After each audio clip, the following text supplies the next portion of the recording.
Good morning study में आपका स्वागत है। क्या माफीनामे का साइज विज्ञापन जितना बड़ा था? सुप्रीम कोर्ट का स्वामी रामदेव से सवाल। अब खबर विस्तार से। सुप्रीम कोर्ट ने पतंजलि आयुर्वेद के भ्रामक विज्ञापन पर अदालत की अवमानना को लेकर सुनवाई के दौरान रामदेव को फटकार लगाई।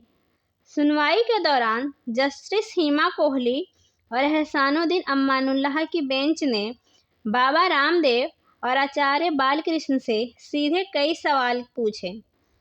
साथ ही पीठ ने पतंजलि द्वारा समाचार पत्रों में प्रकाशित कराए गए विज्ञापन पर भी सवाल उठाए हैं। अब इस मामले में 30 अप्रैल को फिर से सुनवाई होगी और इस दौरान भी स्वामी रामदेव और आचार्य बालकृष्ण को कोर्ट में उपस्थित रहने का निर्देश दिया है।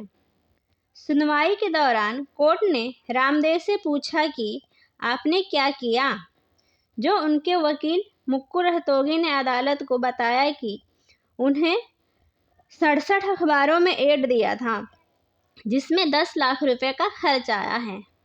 इस पर बेंच ने रामदेव और बालकृष्ण पर नाराजगी जाहिर करते हुए पूछा कि आपने अपना विज्ञापन कहाँ प्रकाशित कराया है और इसमें इतना वक्त क्यों लगा?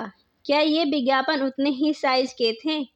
क्या आप हमेशा इतने ही साइज का एड देते हैं? इस पर अधिवक्ता ने कहा, नहीं महोदय, इसकी कीमत बहुत ज़्यादा है, लाखों रुपए हैं।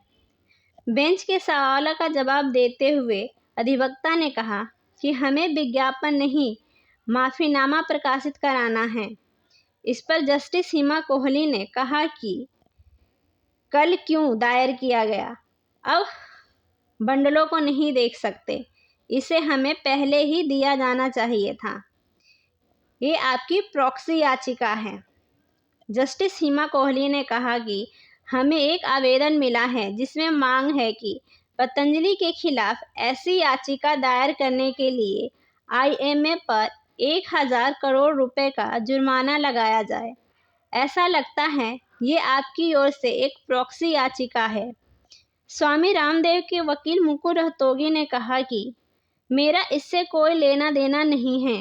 कोर्ट ने कहा कि मुझे इस याचिका के आवेदन की बात सुनने दें, फिर उस पर जुर्माना लगाएंगे। कोर्ट ने आईएमए ने कहा कि वो इस मामले में उपभोक्ता अधिनियम को भी याचिका में शामिल कर सकते हैं। ऐसे में सूचना प्रसारण मंत्रालय का रोल क्या है? खबरों के साथ साथ चल रहा है पतंजलि का एड। कोर्ट ने यह भी कहा कि हमने देखा है पतंजलि मामले में टीवी चैनलों पर दिखाया जा रहा है कि कोर्ट क्या कर रहा है। ठीक उसी समय एक हिस्से में पतंजलि का विज्ञापन भी चल रहा है। मामले के वकील पतंजलि तक ही नहीं है बल्कि दूसरे कंपनियों के भ्रामक विज्ञापनों को लेकर भी है। क्या आप प्रकाशित होने वाली चीज से ज़्यादा राजस्व के बारे में चिंतित नहीं हैं? सरकार से भी किया सवाल।